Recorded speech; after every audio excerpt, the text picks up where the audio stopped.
বলিউডের বিরুদ্ধে রয়েছে বহুল অভিযোগের তীর। তার মধ্যে অন্যতম কাস্টিং কাউচ অর্থাৎ কাজ দেওয়ার নামে অশালীন প্রস্তাব।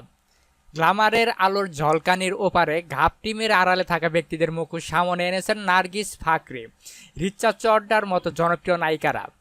এবার টিনসেল নগরীর অন্ধকারের চিত্র তুলে ধরলেন অনুরাগ বসুর লুডু ছবির অভিনেত্রী আশা নেগি।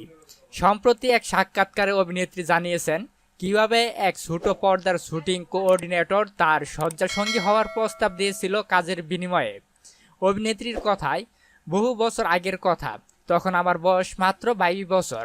ইন্ডাস্ট্রিতে নতুন পা রেখেছি। সেই সময় ছোট্ট পর্দায় ধারাবাহিকের কোঅর্ডিনেটররা থাকতেন। এমনই একজন ব্যক্তি আমাকে সরাসরি তার শয্যাসঙ্গী হওয়ার প্রস্তাব জানিয়েছিলেন।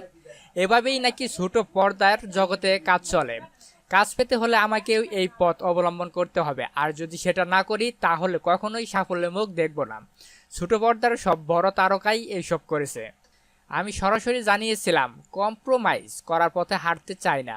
জোর গলায় বলেছিলাম এভাবে কেরিয়ার সফল হতে চাই না। তবে যতই বাইরের দৃঢ়তা থাকুক না কেন, ভেতরে ভেঙে পড়েছিলাম। পরবর্তীতে একজন বন্ধুকেও জানিয়েছিলাম এই ঘটনার কথা। সব শুনে নিষ্পৃহ গলায় সে বলেছিল, তো এমনটাই তো হয় এখানে, খুব সাধারণ ব্যাপার এসব। তবে এসব যে তাকে দমিয়ে রাখতে পারেনি সে কথারও জোর গলায় জানিয়েছিলেন আশা নেগি। নিজের অভিনয় দক্ষতার উপর ভর করে পবিত্র রিশতা, বারিশ এর মতো বহুল জনপ্রিয় হিন্দি ধারাবাহিকে সুযোগ পেয়েছিলেন। এরপর কাজ করেন স্বপ্ন সে ভরে নয় না, ভারে আছে লগতে হ্যায় এর মতো ধারাবাহিকেও।